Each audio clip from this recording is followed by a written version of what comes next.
1, 2, 1, 2, 3.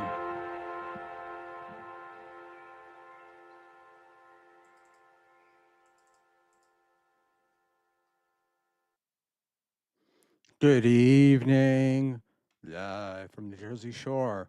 I need 60 seconds.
Live from the Jersey Shore, it's your boy, Schmuel Buckman.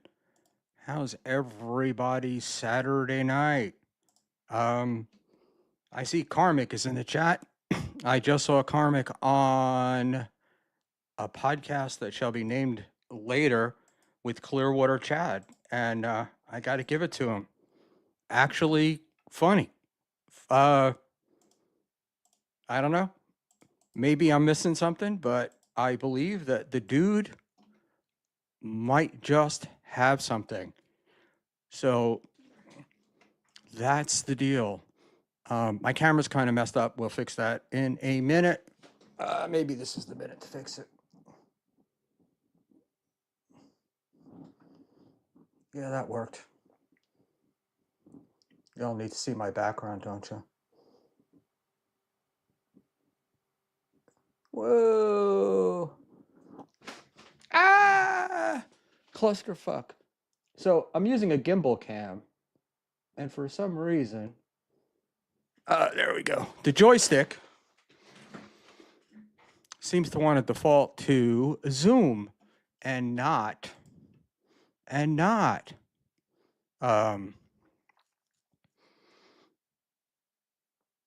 moving the gimbal. But such is the way life is.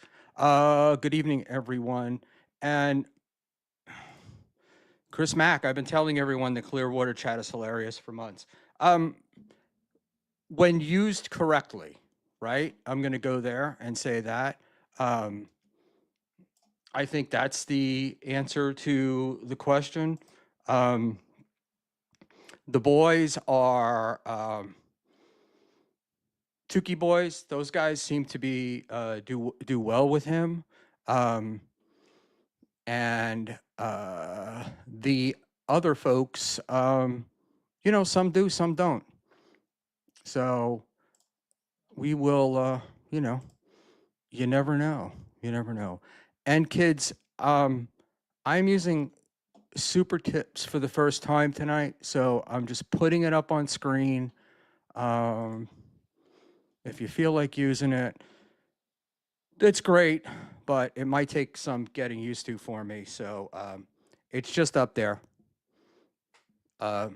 Just to do it, it's pinned at the top of the chat, and I can put it up on the screen in a little bit.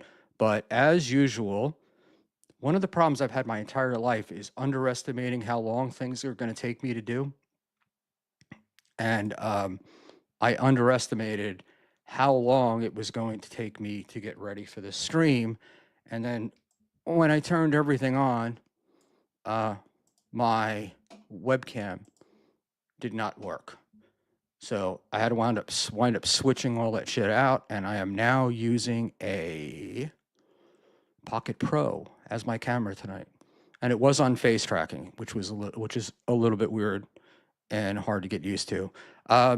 Cigarette Jones, Ray's going live. Of course he is. Ray is in Atlantic City and has confirmed to me that he is not at I shouldn't say that. There's no Stuttering John there. And Hey, Sam. Hey, Meow. Good evening. We'll go through this Opie roll call in just a minute, but I did rush here and I forgot to send I forgot to send the links out to people. So I'm an idiot. I wound up talking to my boy Quadfather on the phone, and it should have just been a quick call, but like a couple of old women. Sorry, girls. I wound up talking for too long. So we do have guests tonight. We're going to have Dan from Nice Podcast is going to come in. Luigi Greenberg will be here. I've been assured. And I am currently sending the new kid on the block who's been raging everywhere, just causing trouble. Our boy, Mr. Karmic X. So if he wants to join, he's welcome. But of course, Ray's going live because I just told him 5 minutes ago that I was going live. So it is. It is. You mean Newport Lover was full of shit being in AC. I did not say that. Let's Schmuel it out and say that there was a mistake, a scheduling error, as it was. Maybe enough tickets weren't sold, but Ray did perform tonight. I can tell you that, and he was down in AC, and so there we go. Chris Mack. Ray is a selfish piece of shit. You know that. Ray's not a selfish piece of shit. He is. There's a better way to describe it. He's not a selfish piece of shit. Ray's not a bad guy. He's not a bad guy at heart, but I don't really think he gets how all this works, like what the best stuff is, or the best way to maximize view counts and things like that. But it's all good. And look, I am so low on the totem pole. I'm just happy that people are here. And Sam Bibley, I like Ray now. I know that will disappoint some of you, but I got to be honest. I like Ray too. Oh, wrong one. An inconsiderate POS then. See, here's the deal, man. I think inconsiderate people know they're being inconsiderate. I don't think Ray I literally don't think he gets it, right? I don't think I just feel like there's not an evil bone in the dude's body. And look, I could be, it's always possible to be wrong, but I don't think I am. I think I'm a pretty good judge of character after I get to know somebody for a while. I do have a bad habit of trusting people too quickly and then shaking hands and only getting 3 fingers back. But look, I would rather live my life that way than be live in the negative all the time. Can't be doing the live in the negative thing. It's not good.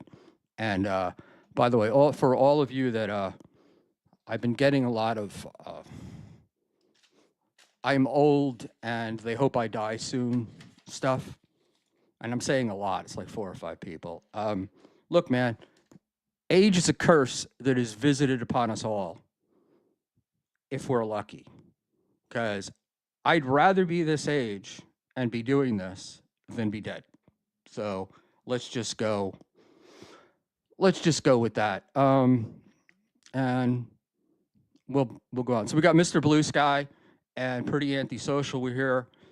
They were the first. Karmic is here. Cigarette Jones, who warned me that I was going up against Clowntown. And honestly, I think Clowntown goes later. But I did respond to Cigarette Jones that this is the hour that Liam is on anyway, so nobody really cares. I'm doing them a favor. My buddy Panhandler was on. Panhandler, if you don't follow him on Twitter, he's a good follow. Follow him. I like the guy a lot. He's honest. I don't necessarily agree. Well, we don't agree all the time on politics and stuff, but good sense of humor, and we're both good guys. All right, let's see what Sam Bibley says. Mr. Blue Sky, that's the thing. I don't think he's weak. I think he hides his power level, possibly because he's not aware of it. Because Mr. Blue Sky said, don't mistakes raise weakness for kindness. Yeah, look, guys, I know what I'm doing, right? Like, I know what I'm in. I know what I'm into, and so and I get it. And not everybody has to like everybody, so that's it. So yes, Mr. Panhandler. See, I've learned this. He's right and I'm wrong, and there we go. Thank you. And Ari Jane, wow, this is a big one for me. I love Ari Jane. Got to meet her a couple of years ago. What a sweet, sweet person. And we're really lucky she's in our universe, and I wish that she was in it more. And we're gearing up for Hackamania, so I hope to get to see some of you guys there. That would be a lot of fun. Dick Fitzwell is here. Like the name, pretty antisocial. I don't even, Dick, I'll put it up, but I have no fucking idea what it means. Pretty antisocial buzz pedophiles. All right, I guess you're doing, I don't know what you're doing. I thought it was an acronym, but it's not. And so we'll pass on that. And tonight we will be free of any pedo talk. I'm going on BYB on Monday to take an opposing side on all the Schmuel hate that's been going out lately. So I'm sure that that topic will probably come up there, and there'll be plenty to discuss there. Ari Jane, Schmuel, you and your lady were such a comfort to me in that madness. You're very sweet, and if I would have known anybody then, we would have gone out to the bar after, but we went back to the hotel, and that was a very weird weekend for me. I flew out there. The show was Saturday night, Ari, remind me. I think I have the dates right. It could have been Friday. Yeah, so the show was Saturday night. My buddy and I flew out there on Thursday to Detroit, and we had planned to go to a Tigers game the next day. We had great seats, field level seats. It was the end of the season. They were playing Cincinnati. It didn't mean much, but I'd never been to Tiger Stadium before, so it was going to be very cool. And he's a collector of gambling chips, so he was looking forward to going there to Detroit. We landed in Detroit. We got to our hotel in Dearborn, and my buddy got a phone call from a New York City detective that his brother had been found dead in his apartment about an hour or two before. So it was just strange. Let's just say it's strange. So he went back home. The missus flew in on Friday, and we went to the show on Saturday, and the show was a great relief. So I really enjoy it. Dick, I'm just saying that anything that gets, you know what? This is not, Dick, I have not found that true. Dick Fitzwell is saying that if you say anything bad about antisocial, they'll block you on Twitter. Frankly, that's not my experience. That's not my truth. I've disagreed with them, but it's always been disagreeing on technicalities. Maybe I think something happened because it was different, but I doubt it. And the thing that I've learned with most people is when you disagree with them, if you're respectful when you disagree, they don't block you. And the greatest invention ever on Twitter was the mute button. And it's always very funny because every now and then I'll see my name pop up in a stream and it'll say, you have this person muted, right? Do you want to see it? And I'll look and I have no idea, zero idea why I blocked them. And Ari Jane says, hi in Northwest Ken. Ken, Crumb is supposed to be joining us unless he fell asleep. Hunter Biden's crack pipe. How do you respond to Rob Saul saying you look Mason Verger from the Hannibal movies? I think it's been determined that I look like the Saw guy. So, and I look like what I look like. I mean, there's really nothing I can do about it. And that looking a certain way is what, look, I know I'm ugly as sin, right? I realize that the camera hates me. And that was what stopped me from doing this for a long time. And then at some point, you just got to grow up and face it. Because Dave Sarah, who just joined me, thought I had something to say that you guys would find interesting. Some say Dave's an idiot. I think he's a genius. And there we go. You're not eating French fries, are you, Dave? No, I'm eating carrots, even worse. Well, how you doing, Buckman? I'm good, I have man. Nothing to say. I just was responding to your text message. Are you gonna come on? I'm gonna go on. I don't think I asked you to come on. I think I just told you that I was going on. Oh, like so you just Ray DeVito'd me. You just DeVito'd me. You're just like I'm going live at 11, punk. No, but I tell you the truth. I really was going to do a DeVito tonight and send out a DM to about 50 people saying I was going live, and then I thought it would be funny, but I didn't know. Hey, do you know Northwest Ken? No. Ken, I will, but we got to wait for Crumb to get here. Only because I know Southeast Ken. Hey. Yeah, I'm not sure that that's you, and hey. I don't want to take a chance. Get on camera, doggy. Yeah, but that's it. He meant to thank you for the. Oh wait, that's got to be for somebody else. Ari Jane, I love the chat having crosstalk. I know people don't like it, but I kind of dig it because it leads me to places that I probably wouldn't have gone otherwise. So, what's the news today? Nothing. Nothing. The sorcerer's going to Hackamania. Yeah, that.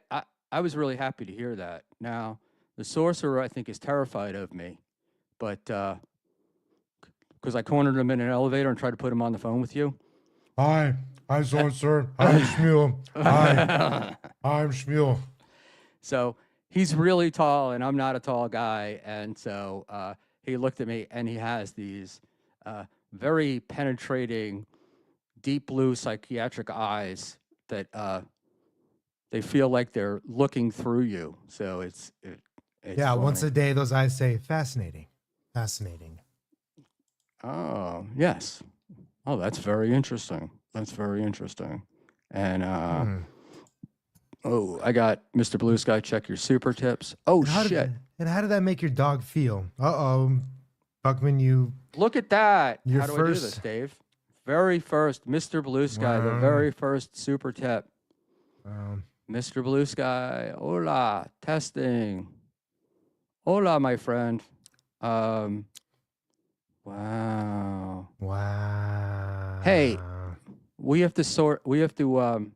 MBS, thank you so much for that. I was a virgin until right now, even after all my trips to the rest area. All right. So, Dave, I want to figure this out. You ready? No. From my friend Ari Jane. Dave Sauer is rude to me. I don't understand why unless he has judged me by fake Ari Jane. Either way, very interesting. Can we sort this out? Chances are it's probably the fake Dave Sarah that was rude to either the real Ari Jane or the fake Ari Jane. Is that what the... Next question. All right. So this is very funny. So I've got the super tip from Mr. Blue Sky. I've got it up here. And we're probably going to wind up watching them all tonight because I don't know how to take it down. If I hit the play button, does that work? No. So I'm sorry, guys. Dave We're and I figuring were. out super tips here, guys. Come on. Oh, I got it.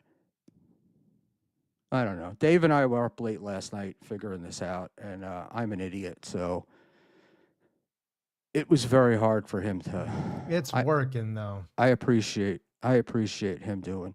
So, Dave, talk for a minute while I try to negotiate with this. Guys, what I need you guys to do is to unsubscribe to this channel right now and go to my channel and subscribe to it instead. That's what I say. Yeah, you're great. If everybody does that, make sure you told them I'm the one you I'm the reason why you left. And Thanks, OJ. but you know, the Sorcerer going to Hackmania is increasing my chances from 50-50 to 51-49. Yeah, I'm a little annoyed. You wouldn't go for me. No. You know? Because you're an everyday guy.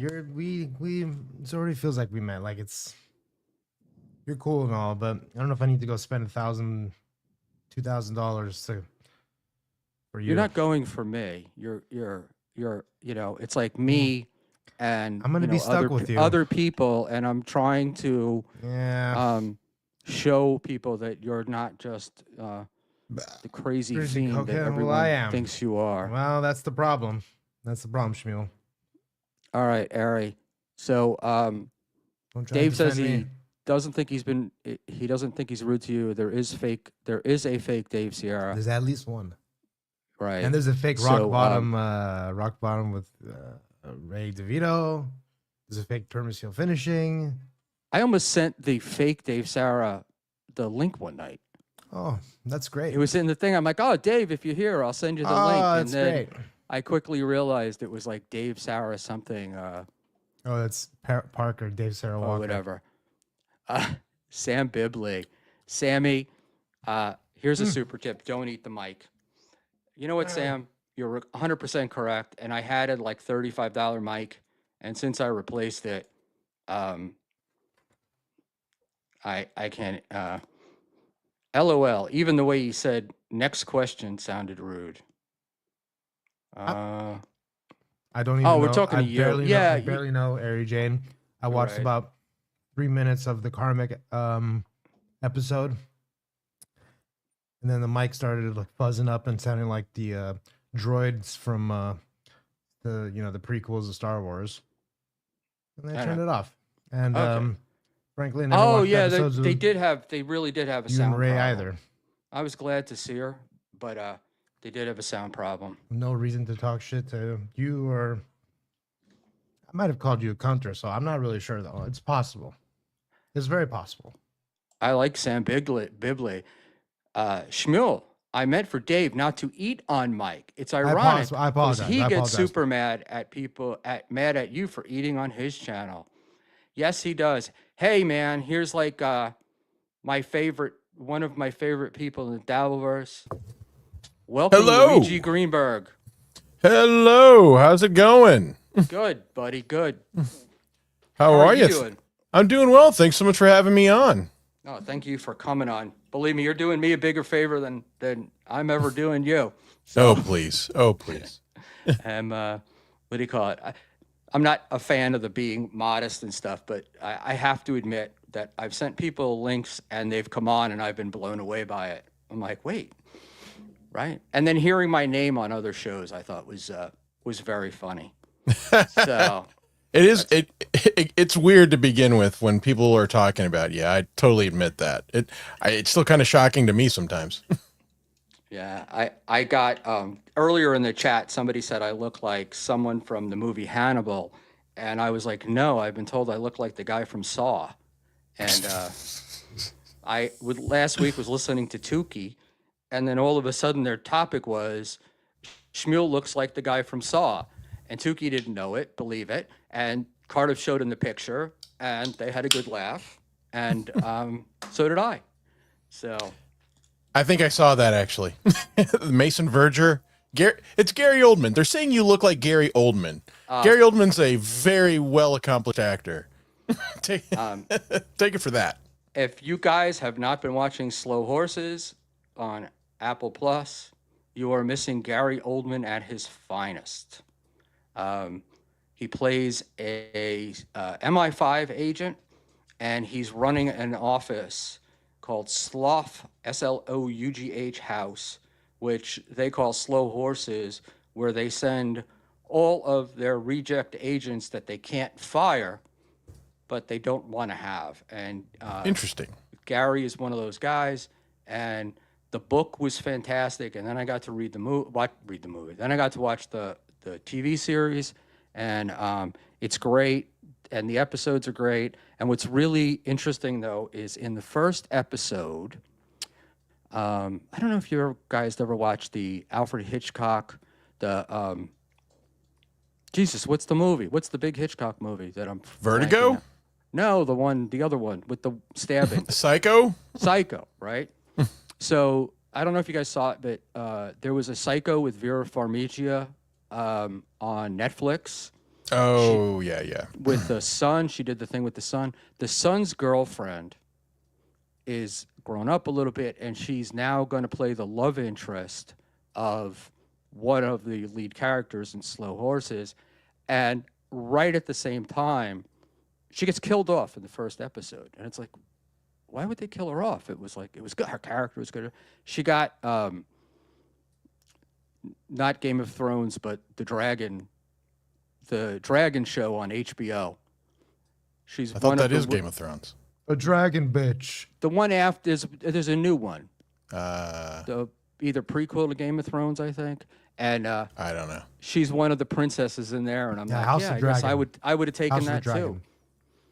House of Dragons. Thank you. Personally, I think Gary Oldman's greatest performance was the movie Tiptoes. If you've never seen it, I have never seen it, and thank God you didn't say the vampire movie. no, look up the movie Tiptoes. It is a fever dream. But it's worth watching. It is worth watching. It is a movie that no one associated with the movie has wanted to talk about for 20 years, and only recently, the star of the movie is Matthew McConaughey, and he recently talked about it on an interview for the first time. Gary Oldman plays a little person for the whole movie. That's really all I can say, because you just have to. Anything I say, you're not going to believe is real. Oh wow, wow! And he plays Matthew McConaughey's brother. That's another thing. Okay, so Oldman was born in 1959. So 65, going to be 66 this year, and he's been, for as long as I've been alive, he's been an actor, and it's just better and better and better. It's like one of those guys you really like, and I will, when he moves on, I will miss it. So if you guys don't know, Luigi hosts Skeptical Robot, which is Fridays at 7, I believe. Yep, 7 And, Eastern. Luigi is a giant skeptic. I am. Or his show is about skeptics. I've heard you say you're a giant skeptic, so I will. And I'm fascinated by that stuff as well. And I've said before, his shows are great for me in the Dabbleverse because you don't have to watch them live. It's preferred live, obviously, all of that stuff. But you can listen to him again. And the Amityville stuff was amazing. Right? Thank you. I grew up in Queens. Oh, okay. Heard about that story for most of my life and never knew about the sleaziness of the people behind it. Speaking of Game of Thrones, that is how I describe the story as a whole. And I guess let me give a little background. We spent 9 hours telling that story because there was so much to it. It was so layered. There were so many characters. And it's just something, honestly, that I've known about for like 15 years, but I just thought no one gave it enough attention. I was like, this is such a compelling, amazing story. I wanted more people to know about it. And honestly, that is what inspired me to do Skeptical Robot, because I just wanted a platform to tell that one story. And then it just kind of evolved and grew. And I was like, yeah, maybe I'm talking about the idea. The idea was maybe there's other things that I could be skeptical about. And truth is, everything so far that we've covered, and we're going to do our 25th episode this Friday, everything we've covered so far is something I've already known about and read about. And I realized, oh, wow, this really does kind of like line up with my interests. Wow. Oh, fuck Luigi's audio. I What's thought wrong your with my audio. I thought it was great. Peter does though. Peter is the guy that does tell us all. He's very audio centric, and Sounds like he's it. known for going through the Dabbleverse and saying things about audio. The world is breaking me. I'm listening to the live version. I don't. No, you sound great to me. I don't think it sounds all that bad. I can't hear shit in my headset, but you sound great. Thank you. The But anyway, yeah, the Amityville story is just really was the jumping off point. I really wanted to tell that story. I'm glad that you liked it, because I was very concerned about who might like that story.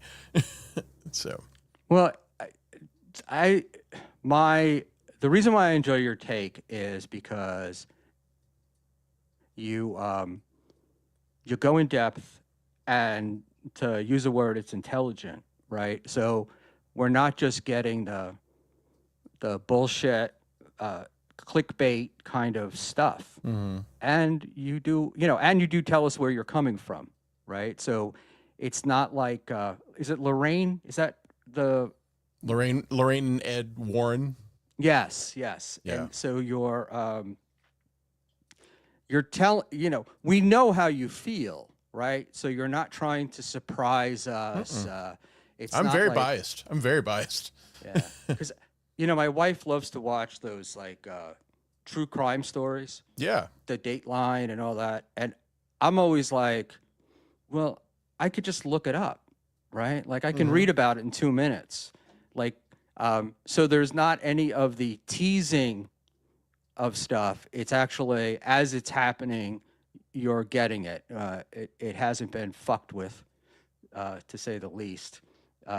So I enjoy that. And because a lot of the other stuff I watch is just, it's crap. I am going to put up, I'm hoping, you are on my inaugural Super Tip show. Oh. So, nice podcast, stupid. Hey, Schmuel, don't tell Milton my zip code. Thanks. I promise I won't.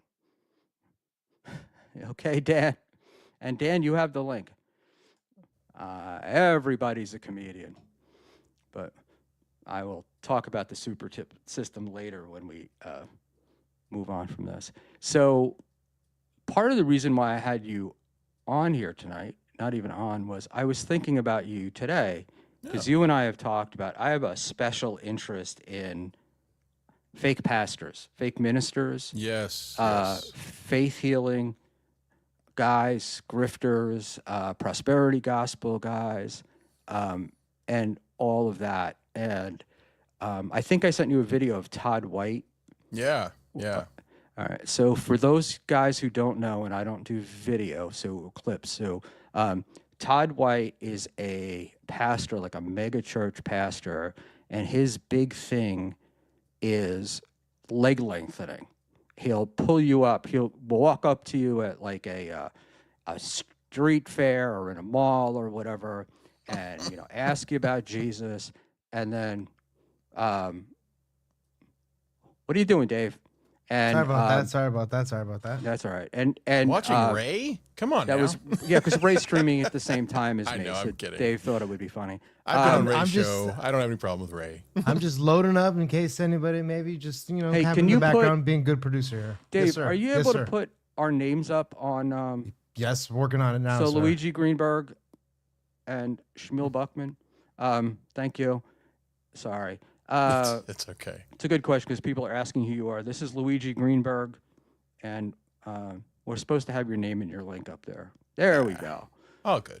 Thank you, Dave. Thank you.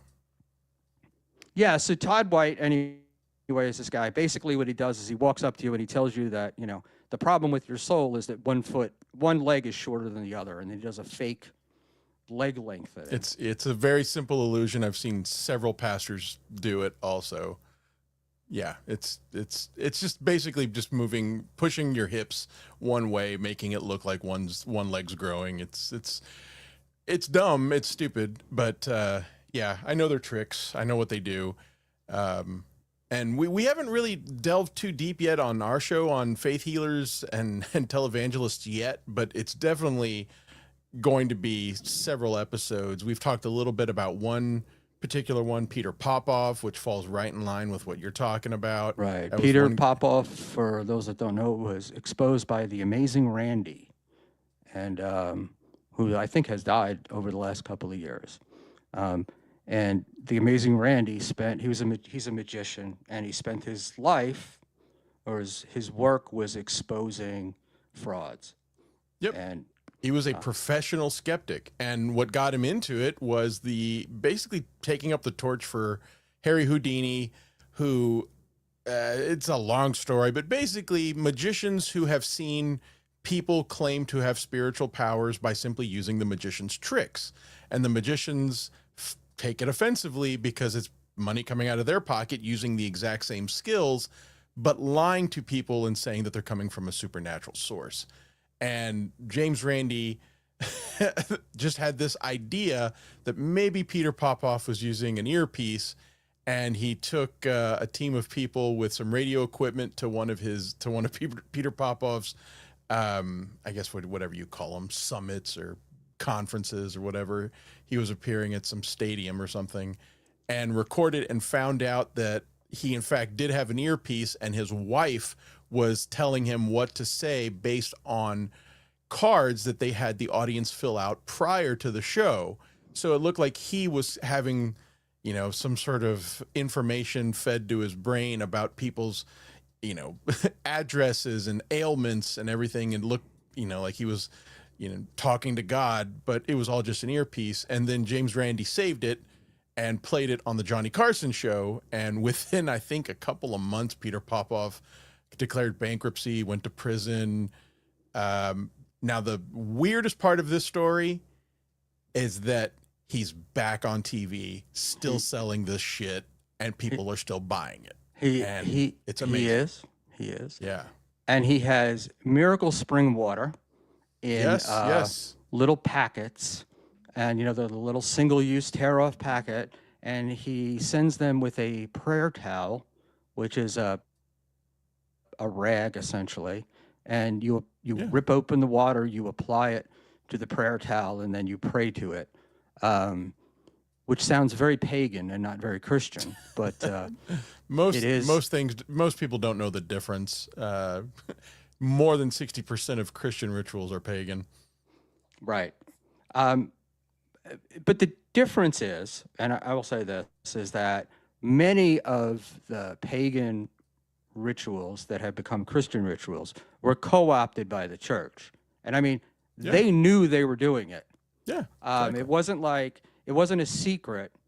Christmas is in December to co-opt the pagan winter festivals. And it was their way, the church's way, which was the Catholic Church at the time, right? It was their way that they could bring people into the church and give them their message. That was their way of spreading it. So a lot of these rituals were adopted. Easter, right? Renewal and all that stuff. So it's not a secret. And my personal opinion is, if I'm telling you the truth and you fall for it or do it, then that's up to you, right? Like, that's up to you. It's when I'm lying to you and do it. But the reason why I thought of you, and the reason why was because you and I had talked about Todd White, and a few years ago there were accusations against Todd White, and he was investigated by a ministerial group, and the ministerial group was led by a guy named Michael Brown, and Michael Brown is a Messianic Jew, which means that he's a Jewish guy who became Christian. He's got a degree in Hebrew language degree from NYU, master's, I believe, a doctorate. And so he investigated this guy and helped him come back to work. So today, I've heard about, I've seen this Michael Brown because he's really smart. So he's a great obfuscator. He never actually answers the question that he's asked. He always answers another question. And like a John Melendez. right, but you walk away. The difference is you walk away from Michael Brown thinking you got an answer, right? Oh, interesting. Like you feel smarter for it. But in any event, so Michael Brown did that, and I had heard something over the other day, and I was kind of surprised because I hadn't heard this before. And we are going to. I need to just switch this real quickly.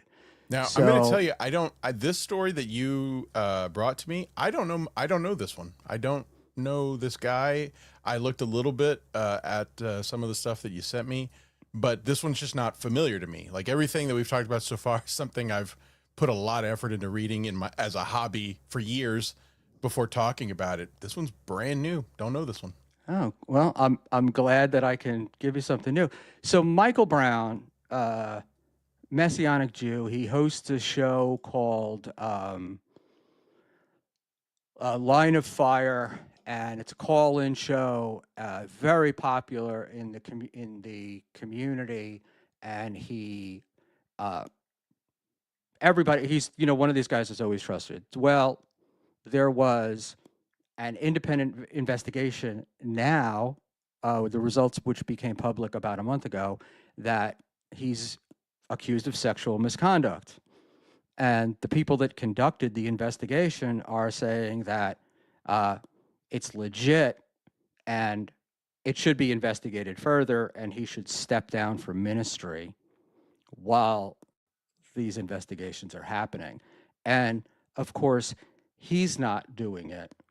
He's not stepping down. They're fraud. But I'm only going to read one paragraph where it says, while admitting a close relationship with his accuser, Brown claimed the relationship was totally non-sexual in every way. Real quick, I'm sorry. Yeah. This is the guy who was investigating the pastor. He investigated the pastor, gave the pastor a clean bill of health, and for what accusations was the pastor accused? He was accused of the paganism and for sexual impropriety. Got it. Okay. And so Michael was cleared.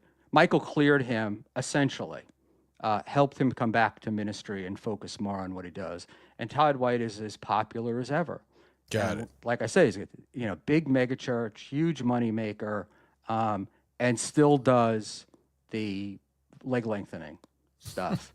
And it's been exposed. Like you couldn't, if you looked it up on the internet, you'd see 100 people who've taped it and done it. But anyway, I've seen kids do it.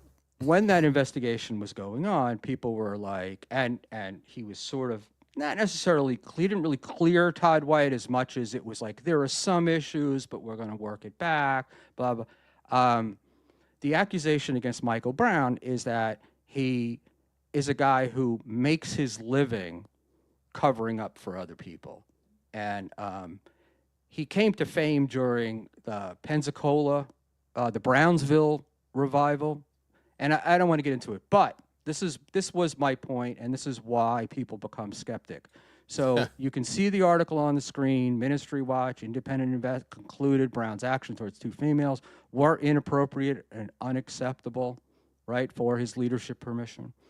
Well, when I first heard this somewhere, I said, oh, let me check on AI, what AI has to say about Michael Brown. And the picture that I'm going to put up, this is what AI said to me. I said, Michael Brown sex allegations, and AI said, I'm afraid I can't talk about that topic. Sorry about that. Interesting. Right. So weird. Right. Whoever controls the information controls this. And what happened was when I first typed in Michael Brown sex allegations, and what started populating on my screen was Michael Brown is a Messianic Jewish minister, and then it flipped, and then this is what came up. So this is the kind of stuff that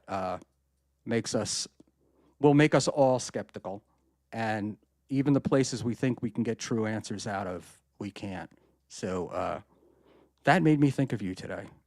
So very long way to get to that, but one time, so I don't know if you know this, but what got me into the Dabbleverse was I enjoyed doing AI art of John and Bob and Cardiff and Tukey. And that's just what made me just interested in getting onto X. I didn't even have an X account, but I just had kind of a skill for doing the AI art. Long story short is one time I tried to do a image of Bob where every time I would do one of him, it was a joke where I would make him as a vampire smoking a cigarette in various situations. And one time I tried to recreate that Guinness Book of World Records picture of the guy who smoked all the cigarettes at once. It's like, right. Hundreds of cigarettes. And I tried to create it, and it only had like a dozen cigarettes in his mouth. And I typed back into the AI. I was like, hey, no, I asked for this. And the response I got back was, that's too many cigarettes for the vampire. And I wish I would have saved it, because it was one of the scariest moments I've ever had messing with AI art. And it's like that. I don't want to talk about that. It sounds like Hal from 2001. It's like, oh, wow, you're really thinking about this. and it gives off this, feeling of human emotion, or, I don't know. That was just one of the scary moments. And that's exactly what that reminded me of. Yeah, I had that experience in December.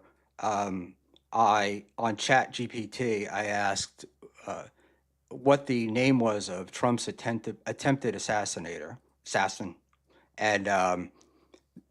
Chat GPT responded that there had never been an assassination attempt against Trump, and that there are stories, but none of them have been verified.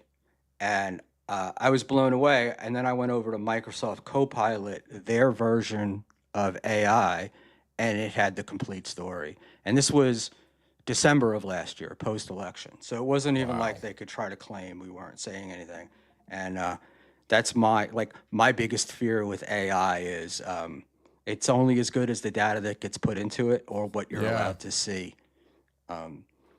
And I can't imagine that in the future we're going to be like uncovering paper records like we do now. Yeah, that's weird. I have been running around all day, and sorry to jump into the middle of your show, but what have you guys been talking about so far? We just started actually a few minutes ago, so that's where we were. We were talking about Ray DeVito, actually. Okay. Ray did a show tonight in Atlantic City, and the rumor is that that's where Stuttering John is, because his gig in New Brunswick was canceled. Has there been any determination as to why that was canceled? I haven't heard any definitive answer on that. Yeah, I've gotten 3, and I think the most likely is that he just wasn't selling tickets. But the problem with John is that it's so hard to separate the fact from the fiction in what people tell you. Because I get people that will say, oh, here's a tip, and the info is untrue. And then other times I'll get it and it will be true. Yeah. And I just don't know what's true. So what I have been told is that the guy that runs the Stress Factory Comedy Club, which is Vinny Brand, if Chad called him to try to get a comedian canceled, that would be all the more reason for Vinny to have the guy on the show. That was one of the rumors. That he just doesn't, he's been in this business forever, and he just doesn't take to that shit.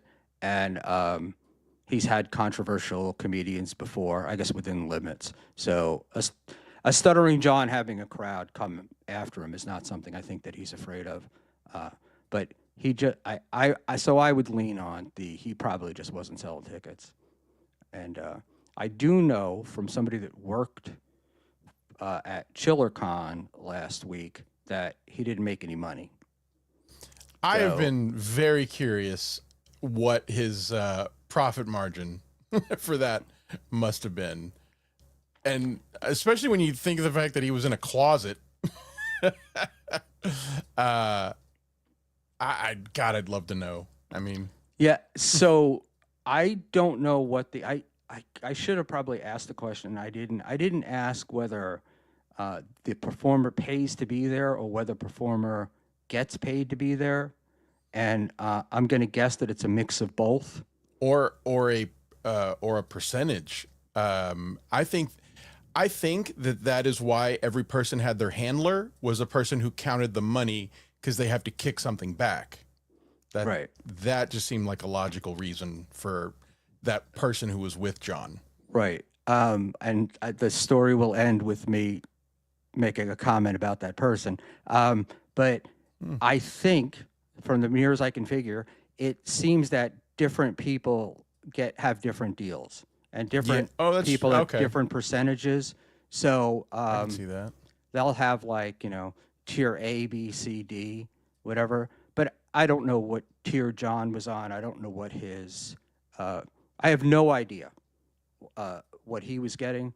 But what I have been told is that those handlers, the people that sit there, every table has a handler, right? Right. And no matter who you are.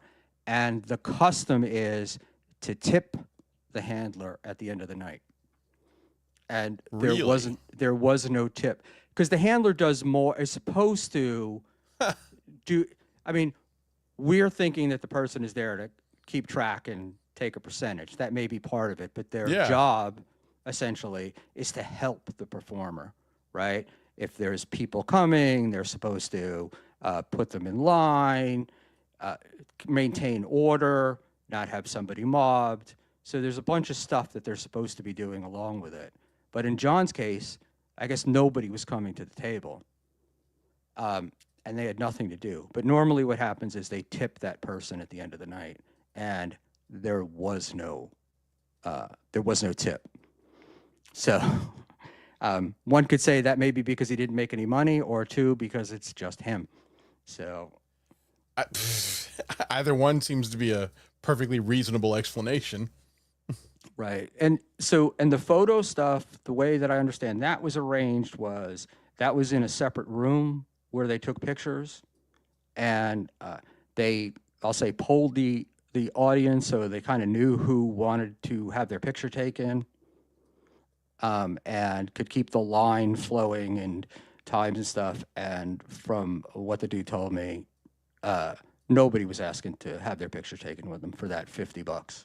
I was very curious, like, what gave him the confidence? I mean, other than stupidity, what gave him the confidence to think that he would be profitable in that scenario? I mean, that really took some hubris to think that someone is going to pay for a signed copy of One Too Many, or Easy for You to Say. Right.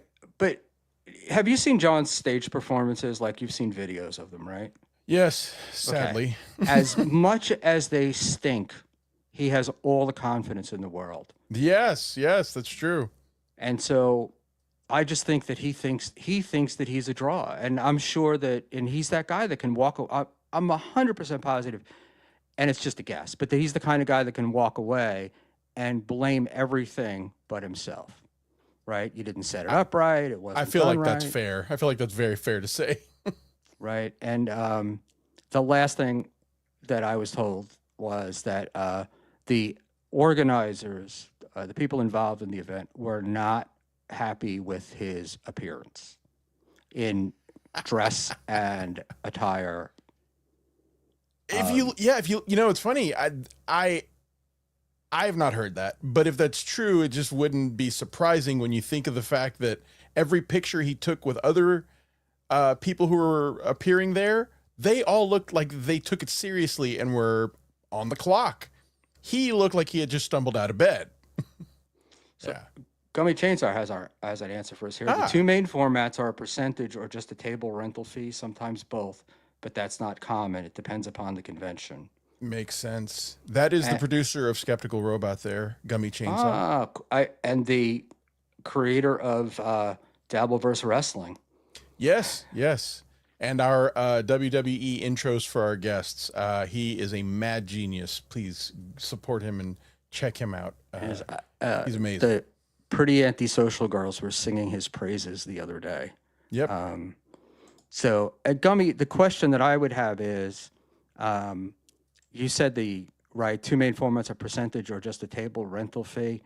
Are some of the performers paid to be there? Like, do they pay a Gina Gershon to be there? And then the other people pay to be there? I mean, they did have what was the old Ted Knight show? I got stuck one too many in my head now. I know. Too Close for Comfort? Too Close for Comfort. Jim J. Bullock, who was in John's movie, but didn't remember John when asked about it in a in a cameo appearance. You know about that, right? Yes, I do. Yeah. I've never seen a guy. Well, maybe I have, but I've never seen a guy who steps on more rakes, more times than John, and it's like he knows where they are before he steps on them, and it blows me away. He constantly gets himself into those situations. He really does. And like, if he has any kind of paramount value, it's the fact that he's able to make people laugh at him unintentionally. You know, never is anyone ever going to laugh at him because of a joke he makes when he's trying to be funny. I'm sure he has fans out there somewhere. But the majority of people who laugh at him when he doesn't realize that they're laughing at him. Right. And so, like, really, I don't know. I question so many things just because I'm skeptical and by nature about what gave him the confidence to be there, what gave the whatever you want to call it, the organizers of this event, the confidence that he was going to be a draw. You know, so many different things. I don't get it. I have so many questions about it, but they'll never get answered. I'm not going to try to press anyone on them. Right. And, I don't know either. But he does look, he certainly thinks he's worth more than he is. Definitely. So that's the deal. Gummy has an answer for me. Gummy Chainsaw. The way that works is a merch seller will rent a table and they'll pay celebrity a flat fee to promote the booth. And they split on the pics and autographs, usually 60-40 in the celebrity's favor. Okay. And see, I do believe that, but what's interesting is I've been to conventions where it was a cash transaction. Like Billy West takes cash and cash only for a signature, and a photo or something like that. That's why you see. Oh, I didn't say. So who entrusts these, celebrities to give them the cash portion of it? I can't imagine there's someone doing the accounting of all that to make sure that the percentage is accurate. Anyway. It's certainly probably why they have the person sitting there, but then you have to trust the person sitting there. Exactly. I don't know, man. I have so many questions. I don't consider John to be any kind of draw. He's not a celebrity. I mean, the day of his celebrity is long dead. And deserves a funeral and a requiem of his days in the spotlight. Being a celebrity, he is an F-list celebrity, a complete failure.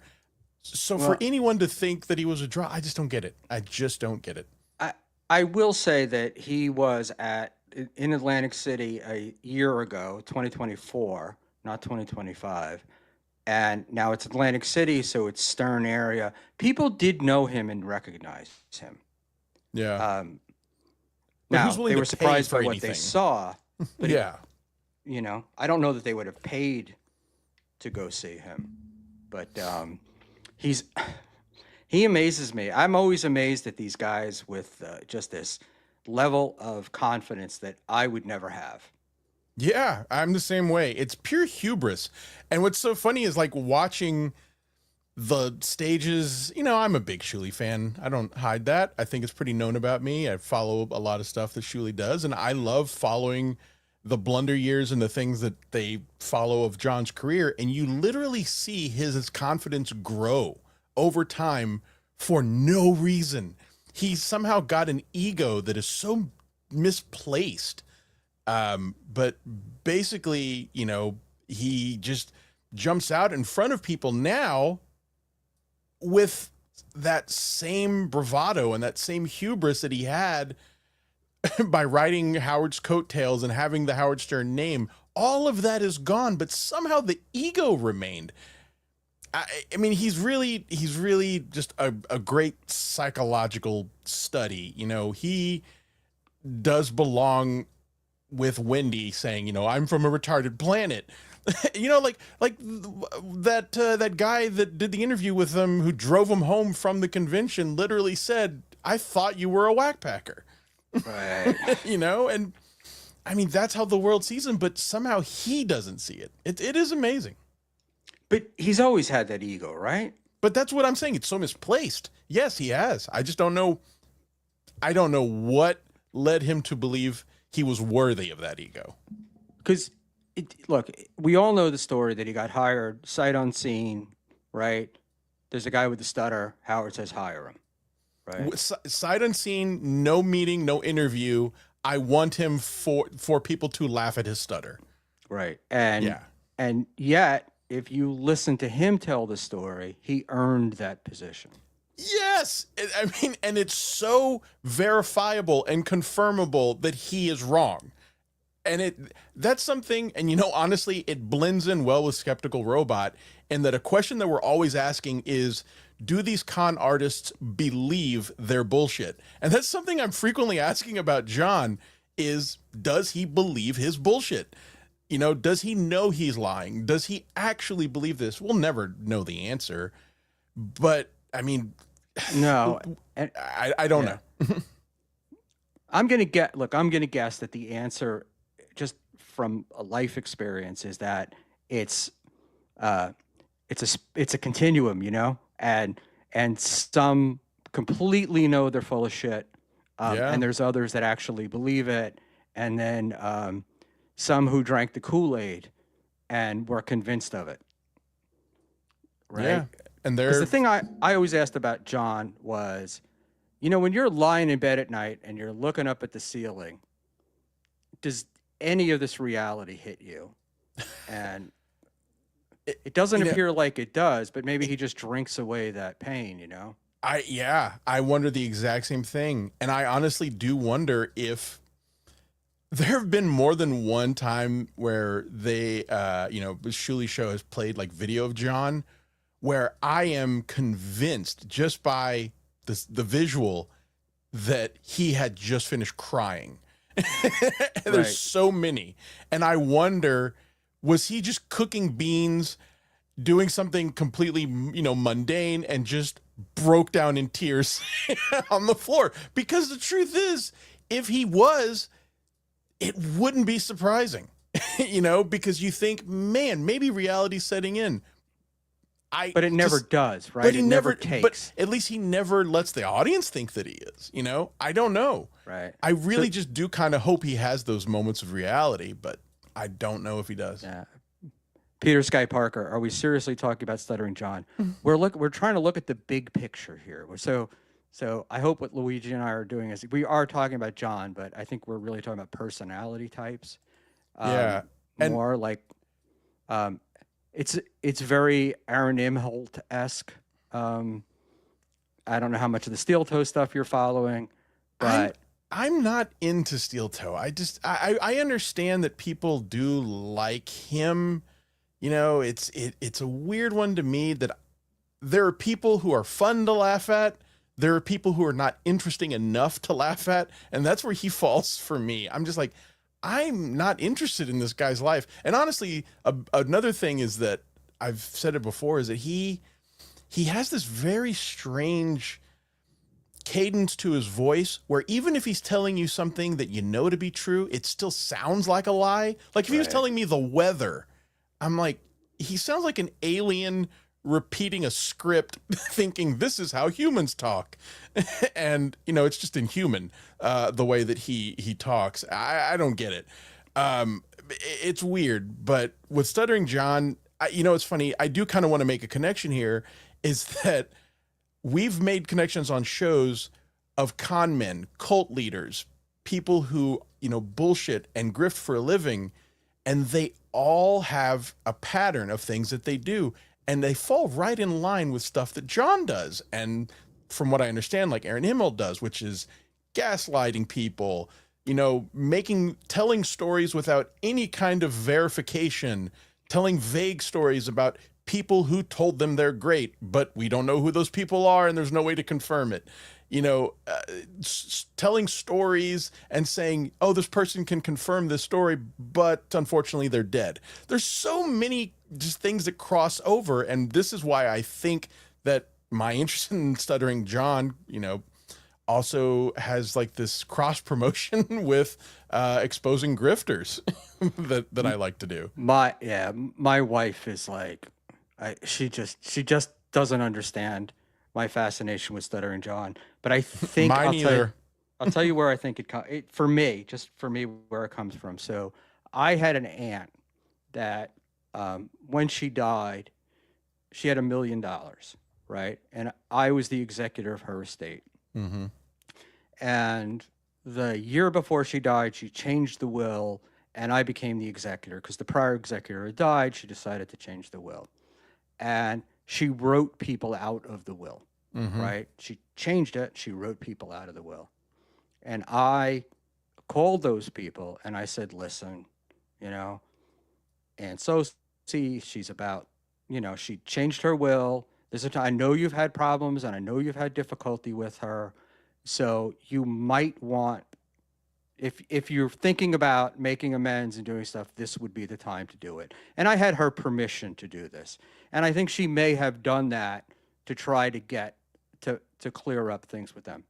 They didn't do it. Some of them did, but most of them didn't do it. And when she died, one of the people called me and was all pissed off that they weren't getting any money. And I said, hey, I told you, so this is like January, and I told them in August. I said, I told you in August that the will had been rewritten, and, you know, this was, and you were out of it, and these are the things. She didn't have any other family. And I said, these are the things that, you know, that I think you might want to do. Go talk to her and settle it. And they never did. She dies. And when I'm explaining this to the guy who's yelling at me wanting his money, I said, it's her money. She left it that way. And his response to me was, we all know she was crazy. It's our money. And you're taking it from me. And it was, you know, $1 million sounds like a lot of money, but there were a lot of people. It wasn't really a lot. I didn't think it was a huge amount of money. I guess it could be life-changing for some people, but it wasn't that life-changing. And the person has plenty of money. But it was like, oh my God, like, how do people, and to this day, this guy hasn't talked to me in years. Mm-hmm. And to this day, still believes that. And I've been in that situation. I've been in that exact situation. And I know exactly what you mean. And it's just, it is weird. People can convince themselves of anything. People will always have the ability to override logic, reason, sense, if it's in their self-interest. It's something that we just see over and over and over again. I've been in that exact scenario. And even to take it a step further, I was an executor for someone who owned a lot of art, and one of the artists made contact and said, well, now that they're dead, I can get my art back from them. Right. And it was an artist, and we had to say no. And he said, well, my name's on it. It belongs to me. And we had to say, no, it does not. It does not belong to you in the slightest, because there was a transaction in which it was purchased from you. And he said, well, it should come back to me. Well, should doesn't mean shit when in the eyes of the law. So, All right. So if any of you people that have hired Gummy Chainsaw to do work die, he wants it back. So there we go. We'll do yeah, a it's search. fascinating to me. It's like Yeah. Watching Aaron Emholt getting suspended from USA Boxing, right? Turn that from a loss into a win. Blows me away. Pleading guilty to a gross misdemeanor becomes a win. I've heard these things third hand, and on their surface do not make sense to me. So if there's any context you can give me on how he turned a criminal conviction into a win, I'm all ears. I don't. Well, he I don't got get away it. with the felony. He was charged with a felony, a gross misdemeanor, and then a regular misdemeanor, and they dropped the felony, and he pled to the gross misdemeanor. So therefore, he didn't get the felony, which everybody wanted because everybody hates him. The pretty antisocial girls at the top of the list, and he's not going to jail. So these are his, and he got a $50 fine from. So he's flaunting in their face, ha ha ha, I'm still a sex offender, technically, maybe not a registered one, but it is a sexual crime. And he's saying, I'm a sex offender, but I didn't go to jail. So nanny nanny boo boo. Yeah, I got away. I got away with it, and of course, it's not in his world a sexual offense. It was bullying, and when you've got, when the guy on the other end of it is Gino, all common sense goes out the window. So, it was Gino that he sent the photo to, and Right.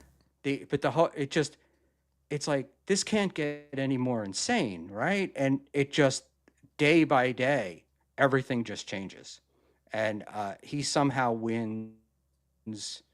Everyone, he's always winning, and even if it's mathematical evidence, right? Like you can show on a chart with hard numbers that one thing is true and the other thing is false. He will somehow convince you or attempt to convince you that the false is true and the true is false. So. Yeah. Wow. That sounds exactly like what a cult leader would do, but he doesn't have followers. Well, not no more. Yeah. But I love I've dealt with people my entire career, and many people with these kinds of personalities, some who are the reverse, some who think they're always wrong and never stand up for themselves, and others who, in the face of all evidence, are very cocky. Mm-hmm. And I did have a psychiatrist tell me about sex offenders in particular, that they almost never think they did anything wrong. I get that. I totally get that. But that's also a criminal mentality, at least a felony serious crime offender, or maybe a repeat offender, which is I had the right to do what I did. And it's just so weird. It's just so odd. It's so odd to me. I don't get that guy, and that's probably why I don't pay any attention to him. I do hear the stuff third hand, and I will admit I got a little interested when I heard his wife got arrested, right, as part of the whatever you want to call it, the polycule. I'll admit I got a little interested, but then it just faded really quickly. I was like, okay, this is not that interesting anymore. Yeah, I was sort of interested. I'm interested in legal takes. I was interested in the other side, which was Rekieta, who was sort of this trad dad.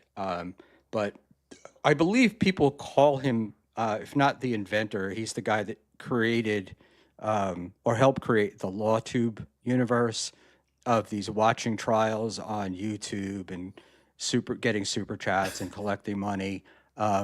So what was very fun. I'm sorry to interrupt you, but Schmuel, do you know what I do for a living? We've talked about it on the show. I don't know. Yes, I think I do. Yeah. I'm a lawyer. Right. I have never heard of Nick Rekieta. I had never heard his name. I knew nothing of him. So if that was a thing, it just never made it to me. Well, I don't think it was a thing in the law community. I think it was a thing in the. You said one time you heard somebody in the Dalberverse for over a period of a couple of years explain varying legal principles, on different occasions, and every single time they explained it, they were wrong. It's John. Whatever the subject. It's John. He for years has said, made legal threats, tried to explain legal concepts.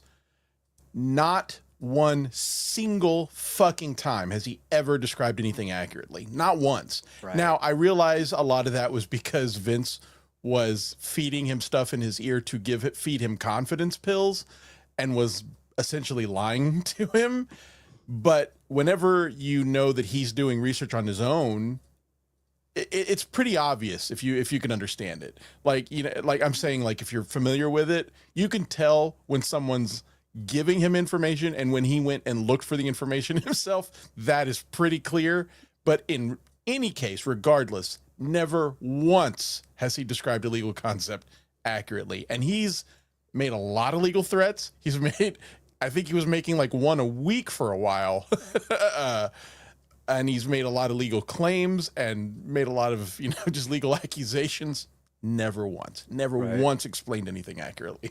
And you can't. So I think that LawTube was for those people, right? So I think Rekieta went to like Williamson Law School or something, and he even describes it as one of the worst law schools in the country. And the lawyers that he had on were nobodies, but yet they found an audience. So it was interesting to me to watch their takes on Rekieta as he was going through the criminal process and listening to these lawyers say what was going to happen, how it was going to, and I'm an idiot and I knew they were wrong. Oh, wow. You know, wow.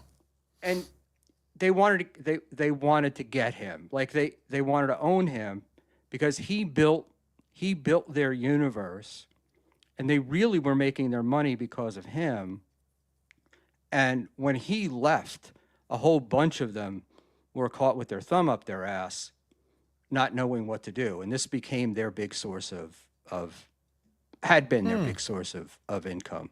But it's pretty interesting. That stuff. Anyway, that stuff is to me, but I want to move. While I have you, I want to move on to one other thing, which goes more into grifting than sort of skeptical. But the right-wing grifters, right? There's always been left-wing grifters and right-wing grifters, and you know, during the years that Trump was in trouble, there were always the guys that were making bank on going after Trump, right? And there were guys that were making bank on supporting Trump and, you know, doing the right wing stuff.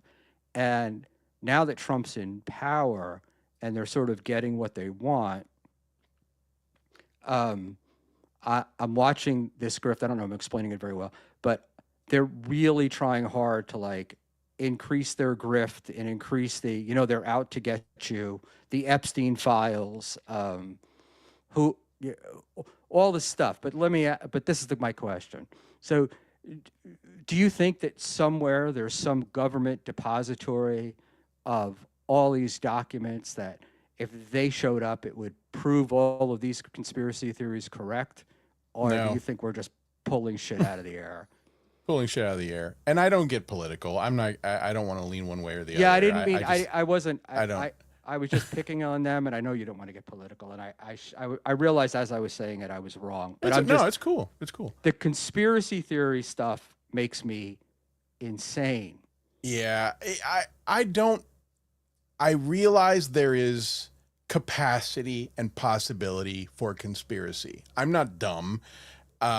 But I do not by default believe in conspiracy theories, which I believe is where a lot of people go wrong, in which they simply default to believing there must be a conspiracy. And I just can't ever buy that for the simple reason that practicality kind of defies the logic of a conspiracy theory. And that is, like, let's say JFK. We've talked about JFK on the show. And if you think about all of the people, all of the departments of the government, all of the employees that have to keep secrets, you get this law of diminishing returns where the possibility of everyone keeping their mouth shut begins to decline. And I just can't believe that people in high numbers can keep a secret. You ever tried to plan a surprise birthday party? Exactly. With just a couple of people? Yeah. It just doesn't make logical sense. And again, I want to make it really clear. I am not saying there have not been conspiracies in the world. I'm certain there have been. Can I prove any of them? Absolutely not. I'm just saying that the practical application of the idea of something like that just doesn't, it just doesn't ring true. It's silly. And if you remember, I don't know how many episodes of my show you've watched, but when there was the talk of the JFK files coming out, I thought, hey, this is a good time for us to talk about JFK. We normally cover paranormal stuff and the nonsense of that, but I thought, there's so many conspiracy theories about JFK. Let's just talk about them and talk about how silly they are, and from a rational mind, talk out the practicality of all of them. But then I was like, wow, there's so many. I don't really know where to start. So I said, let's just start with the first mainstream one. Do you know what the first mainstream JFK conspiracy theory was?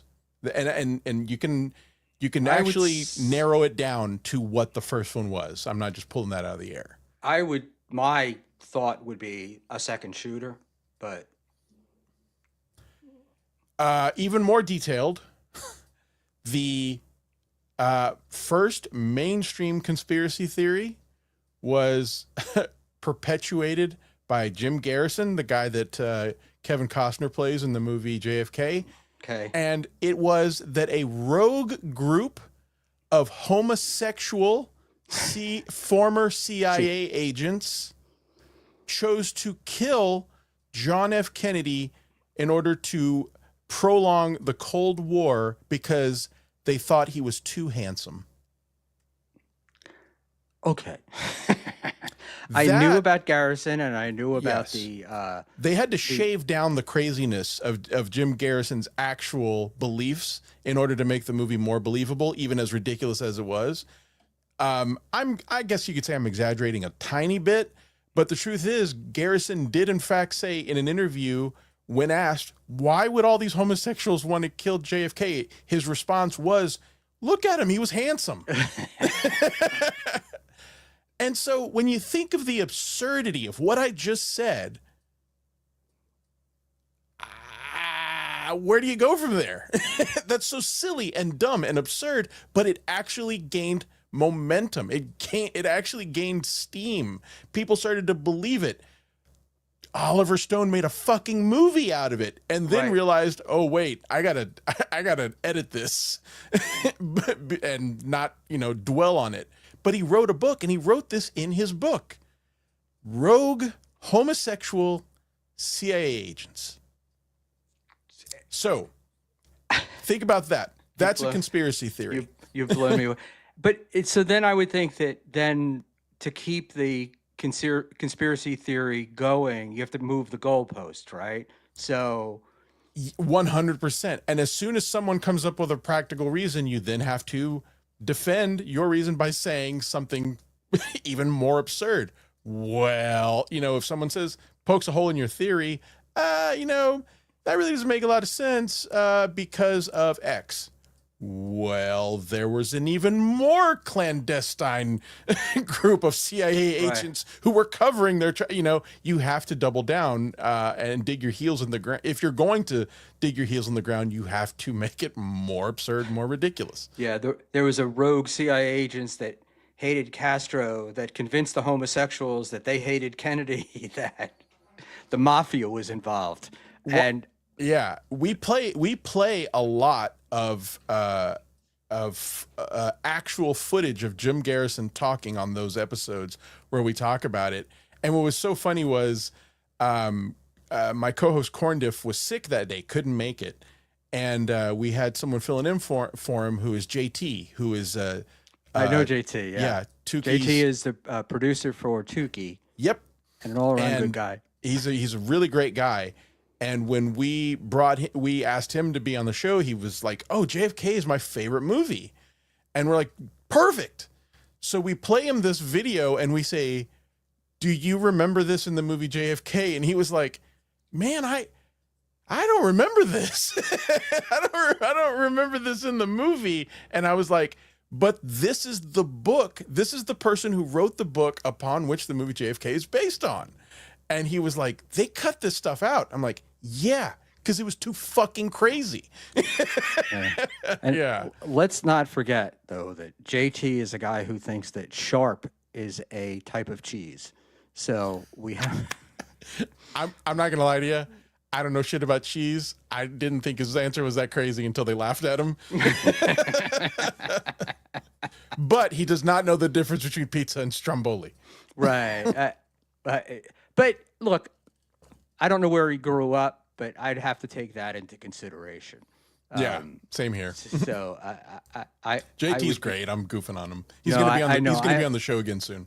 I met him in AC this last February, and oh, cool! What a really good guy. And it's always very funny to me to meet people whose face I haven't seen, but hear the voice. So I was like, "Oh, that's JT." Like I knew it, and he was laughing because I was like, "Ah, you're JT," and he was like surprised to be recognized. Maybe it was. That voice is pretty, distinguishable. He does it. It was very funny because he put money in a slot machine and he thought he won $37,000. But he didn't realize it was in pennies. And so he won like $37. But Rocco did explain it to him and it was very funny. That's funny. And I stood there and watched it and JT kind of like denied that he knew it all along. Oh, you know what? Actually, I see in your chat someone is asking a question. I might not have made it totally clear. Mr. Blue Sky is saying, "What is Luigi's point, though, that nothing weird went on?" My point is that conspiracy theories get out of hand. And if you're really going to believe a conspiracy theory, you really got to rein it in to make it practical and within the bounds of reality. When conspiracy theories tend to just kind of... What's funny is in the age of the internet, I'm losing my tongue here.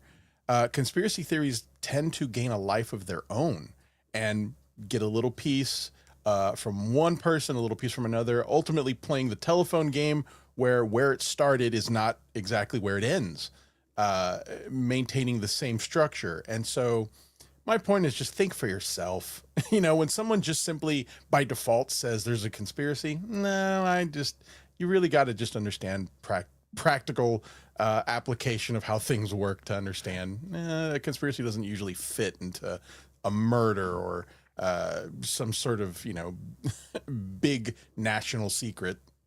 And the other thing too is just statistically, right?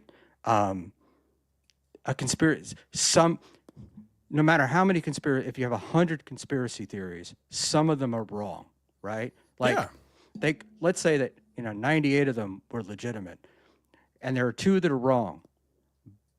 But if you don't believe that 2 of them could be wrong, like if you are never dissuaded from a conspiracy theory, you're not looking. You're not looking at facts, right? You're absolutely. And that's I get blown away. The one that I think the flat earthers. Oh God. Make me laugh. And so I had a guy who's a flat earther, and I made a joke about him being a flat earther. And then he explained to me that he had evolved in his position, and he didn't believe that the earth was flat. He believed that the earth was bigger than they were telling us, and there were places hidden.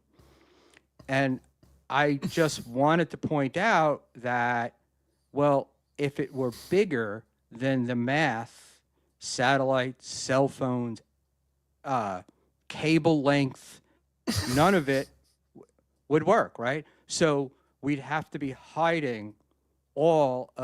It's not possible, and couldn't convince like just something as simple as that. Like, so did Bell AT&T know to order 3,000 feet of cable, or did they order 6,000 and hid that from us? This is something pretty verifiable and confirmable if anyone were to go looking for the answers. Yeah. Real quick, Mr. Blue Sky just actually said, I think that the most insane ones get momentum because it's the interest of the conspirator. That is the first lesson we talk about at being a skeptic on our show. Who stands to benefit by convincing you of something that's extraordinary? You know, when it comes to people saying that there's ghosts in your house, who's the one usually trying to convince you of that? The people who will make a profit by finding a ghost, you know? So you're absolutely right, Mr. Blue Sky. That's exactly it. And you always need to question that. If I'm going to believe nonsense or something that's just outside of the bounds of reality, does someone stand to gain from me believing that? And usually the answer is yes. And to your thing about flat Earth, that is one I have no tolerance for. I just can't. I'm pretty heavily tattooed, and one time when you're getting a long tattoo, sometimes your tattoo artist wants to have a conversation with you or just talk. And I had a tattoo artist who just started saying that she met someone who, I forget how she said it. It was kind of a backdoor way of saying maybe, but she was saying, so this guy I met at a party was telling me about how the earth is flat. And I got to say that I don't think the earth is flat, but I am a little interested to learn more about what he has to say. And I was like, we're done here. I'm thank you. Thank you very much. You know, and they just had the, I don't know the names, but one of the bigger people, because I don't have a lot of time for flat earth theory. Yeah, either, exactly. But there's a guy who was a big flat earther, and a scientist, this is just a few months ago, a scientist took him down to the Antarctic and showed him how it all works. And the guy did a video going, I'm an idiot. I know what you're talking about. I think I saw this. Yeah. I was completely wrong. And I'm like, oh, finally. But the dude got like hundreds of thousands of, you've been deluded, you know? They're lying to you. You've been suckered in. And I'm just like, if even the truth is not going to make you believe, you know, there's no hope. There is no hope for you. And it's funny, as a person who dabbles in skepticism, but also has a paycheck from knowing how to argue with people, I have a very unique view on a lot of this stuff when it comes to trying to convince someone of something, in which I take a couple of steps to try to convince, and I'm usually able to figure out whether or not there's any possibility of this conversation continuing in a rational way. And if it's not, I just have to say, you're an adult. It's not a crime to think stupid things. Right. And if I'm not going to convince you, and if I think I'm not going to convince you, I'm not going to try either. Spurg Snake's going to be on our show Friday. Oh, cool. I use the Ron White line, you can't fix stupid. Yeah. That's one of my things. So I'm going to Spurg Snake first. You are all going to regret when the mole men rise up.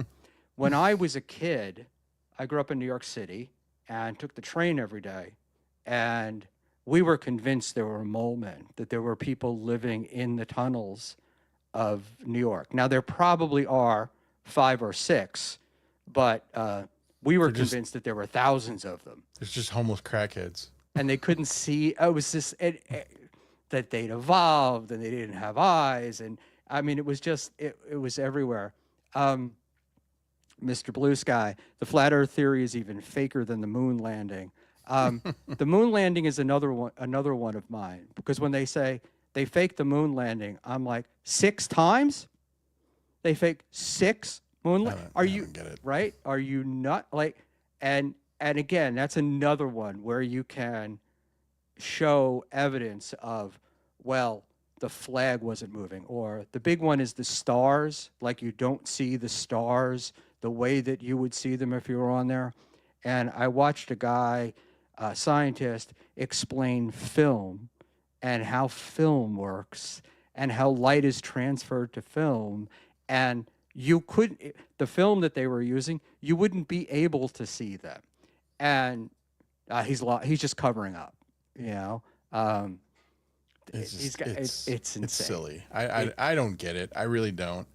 And there's, one of my favorite movies, I watch it about 2 times a year, is the movie Interstellar. If you've ever seen Interstellar, yeah, it's another a favorite. It's a beautiful mine as well. movie, and if you watch it more than once, there's always something you're going to just pick up on that you're like, wow, I didn't see that the first time. And it's a movie I can watch 1,000 times. There's this one line in the movie, and maybe you know it, that is supposed to lead you to believe that society has actually gotten dumber. And we're all talking about, the plot of the movie is that they're running out of food. It's, the earth is getting dehydrated. There's every city is a dust bowl, but there's this one tiny little line that never gets brought up or mentioned again that Christopher Nolan put in the movie to just drop this hint that people are also devolving and getting stupid. And it's when Matthew McConaughey goes to his daughter's school, because she gets in trouble. And one of the teachers says, and it's just such a fleeting line, since we discovered that man never went to space, we've changed the history books. Do you even know that line? No, I do not. It's so subtle, but he's basically saying if you're buying into these conspiracy theories, you're getting dumb and you're like losing the capability to think for yourself. And now we need someone special to represent us, and that's Matthew McConaughey's character. It's just such a subtle line, and I remember I don't know that I even noticed it the first couple of times I watched it. One time it just stuck out, and I was like, "What is that supposed to mean?" Anyway, yeah, it didn't stick out to me. That's one of the ones where you watch, and it's like different things come to you at different times. Yeah, exactly. Yeah. But I remember trying to explain that movie to someone. And, it's like explaining the Dabbleverse. You're just not going to do a good job. I just said I'm too dumb. Like I'm too dumb. I'd have to watch that again I need to think about the answer. But I found myself when I was much younger, I'm in my 60s, but I saw the movie Contact with Jodie Foster. Yeah. And I saw that in the theater. So did I. And that's part of the story. And the young woman that I was dating at the time had graduated from Tufts University with a physics degree, and I'm an idiot. And I got so hung up on Pensacola because I had lived there, and I'm like, Pensacola's cold in the winter. It's just cold in the winter. It's just not. It's not like. And I got so hung up on it that I missed the entire point of the movie. There wasn't one. You didn't miss anything. I went back. There was, but I laughed because going back later, I'm like, oh, that's what she meant. DeVitoed into Bolivian. We teach kids about Santa Claus and then rip away their dreams so they go looking for the next thing. I don't know. Stories are a part of childhood, and that's the part of adulthood is learning the difference between what's a story and what's a fact, right? go ahead. I'm sorry. No, go ahead. You go. Now, I was to say, to some extent, I do agree with that. In a loose way, one of my favorite musical artists is Tom Waits. Love Tom Waits. Mm-hmm. And he's an odd poet in a weird way when he's not singing. When he gives interviews and talks, he just says some very insightful things, and they're meant to be silly. They're meant to be ridiculous, but there's always just this nugget of truth I find in them.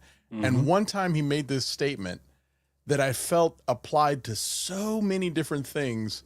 And to DeVitoed into Bolivian's point, he said, Disneyland primes our children for Las Vegas. And I just thought, wow, that's interesting. I was like, there's a little bit of truth in that, and I could see how that is true. And I don't know. There's no right or wrong answer about how to how to reward a kid with Santa Claus or Disneyland, but it does set expectations, and also sets, like a drug, sets an adrenaline level that you have to meet or outdo, you know, and it's funny. Well, I will save this subject for the next time, but I am watching the proliferation of gambling, particularly in younger people. And it's like this, the fake belief that that you're going to win. And that that you're going to outsmart the casino, and you don't have and not understanding odds and stuff like that. My Tom Waits story, though, is much less intelligent than yours. My Tom Waits story was, I was having a party and I was asked to play Jersey Girl, and I put on Tom Waits' Jersey Girl. And the real one, the actual one, and the room went nuts. What the fuck was I doing? Because Bruce Springsteen is the only Jersey Girl song there is. And it was very funny because my head immediately went to Tom Waits and played that song. So same thing with the first time I heard Downtown Train, I was like, I thought that was Rod Stewart's song. It's Tom Waits. Yeah. He might have covered it, but his version to me is better. Yeah. I'm into the like John Prine stuff as well. And it's funny because there's so much stuff that comes from these guys that people have, no idea. But look, he doesn't have the style or the whatever, the je ne sais quoi to get it out into the mainstream, right? Like he was. So that was great. All right, I am going to start wrapping it up. So let's just quickly look. I really, really appreciate your coming on. And my pleasure. Thank you for all the kind words you've said about Skeptical Robot and all the support. I appreciate it. Yeah, that makes sense. Set them up for a lifetime. Always going on vacations, like everyone seems to know. And the sensory stimulation of Disneyland, has to be replaced when at some point they're like, I want my senses stimulated like they were in Disneyland, and that's where Vegas. There was something about that line, and I'm not gonna. I might have been a teenager when I heard it. It was so long ago that I just remember thinking, holy shit, that is so profound. That's a really profound line. But he was probably also said it while he was high on coke. Who knows? Yeah, but it doesn't mean it wasn't any less true. Some of our greatest things. I always love when one of the funny things is there's some people that put up like Nietzsche quotes every day, Bukowski, people like that, and they're great. But I'm like, do you know where how their lives ended? Yeah. I'm trying to think of his name. Johnny Depp played him in the movie. Hunter S. Thompson. And I'm Hunter always S. like, Thompson is that's a weird one.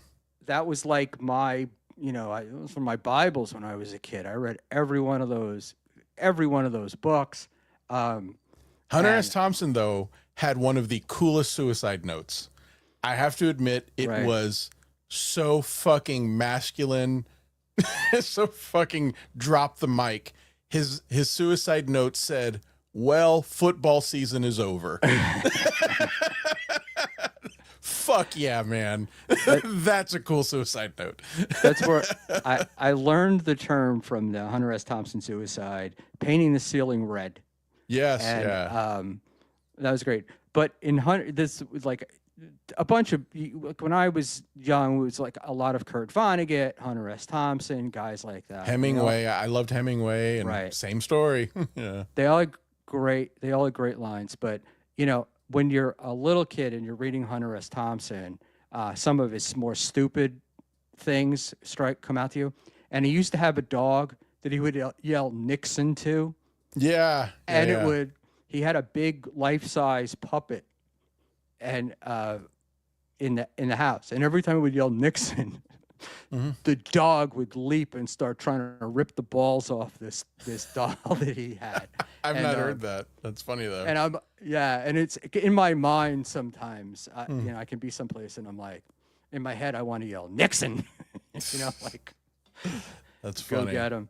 But no, these guys are fantastic. I fear that we may not that in the purging of much of what we're doing.